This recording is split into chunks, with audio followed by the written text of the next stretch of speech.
Hey guys, this is Emilio Ramos with Red Grace Media. On this video, we're going to tackle the issue of Islam. One of the things I've done for many years is go to a college campus, share the gospel with students, and Islam is always one of those subjects you don't want to miss.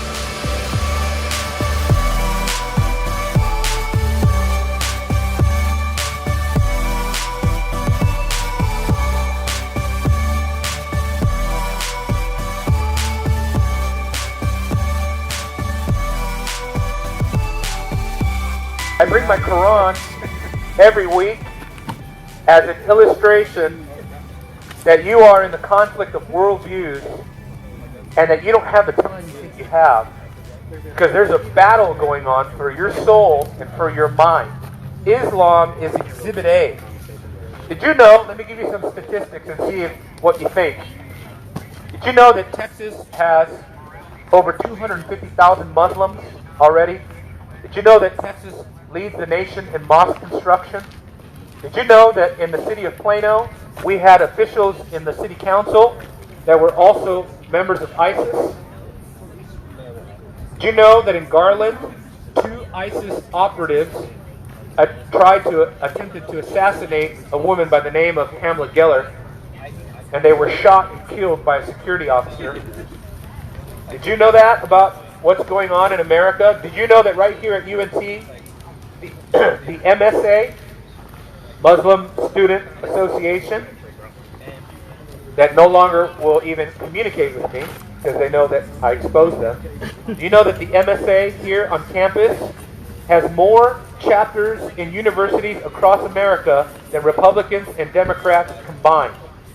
Did you know that in America today, Islamic infiltration and propaganda, Muslims around the world are putting money into evangelizing the West at an alarming rate? The biggest Christian denomination is what? The Southern Baptist.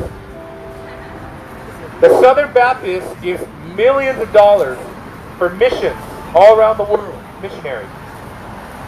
What the Southern Baptists do in 1 year, Islam does in 1 day, in terms of Western infiltration.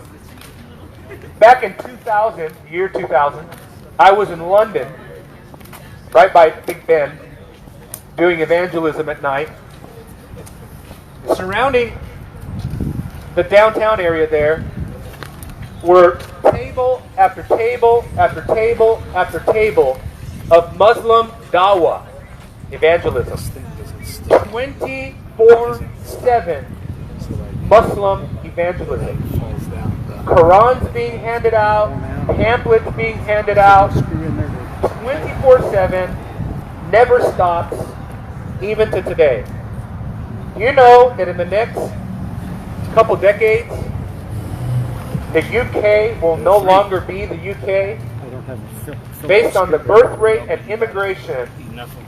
In the next, some say in the next 25 to 30 years, the UK will be predominantly Muslim. Do you understand that your world is changing right before your eyes and you don't even know it because you're too busy on your iPhone? You're too busy watching, whatever, the MTV Awards or whatever it is that kids watch these days. You understand that not every worldview is created equal? You know, it's funny, I get ladies that say, "Why are you attacking Islam?" When I'm thinking, do you understand that under Sharia, you can't even dress the way you're dressed? You're having fun walking around UNT with tiny little shorts, and in a Muslim nation, you could be beaten in public for doing that.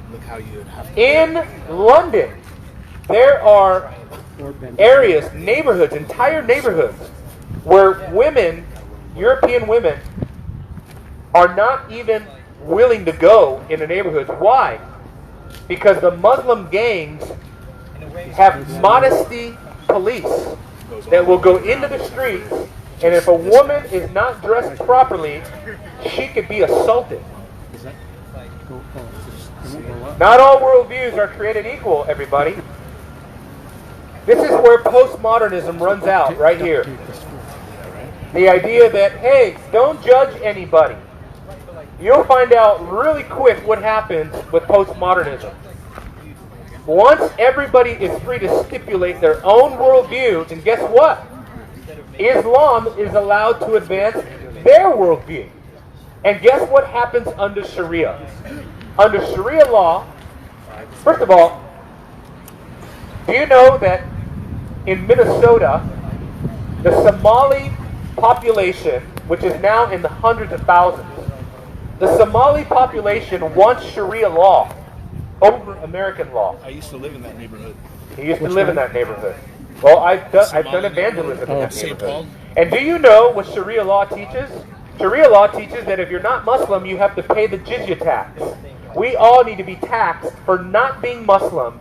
And in order to be able to live in a Muslim nation or country as a non-Muslim, you have to pay a special tax just to survive, to be protected. Just like this. Okay? That's part of Sharia law. Another part of Sharia law is that a man is allowed to marry 4 women. Women, of course, cannot marry 4 men. Oh, no, But of you're course not not. supposed to wear it. Under Sharia law, even Muhammad himself would throw homosexuals off a cliff or off a tall building. Capital punishment for homosexuals. Things like that. Under Sharia law, a woman does not have the right to claim rape. Unless she has several eyewitnesses, she will not be heard in court. Why do you think Saudi Arabia, for so long, had a ban? Women cannot leave a house without a written permission from their husband. They're not allowed to vote, and they're not allowed to drive. They're barely just now allowing women to do that. In Iran, the mullahs have modesty police. I've watched video after video of this. The modesty police are going out into society. If a woman is showing her ankles, they will beat her with batons. There are consequences to ideas, folks. And just like postmodernism, Islam comes with consequences. Do I want Islam to spread in the West? Absolutely not. Number 1, because it's false. Number 2, because it is oppressive. I think Islam is the greatest threat to humanity, and I think that secular humanism is the greatest threat to a culture.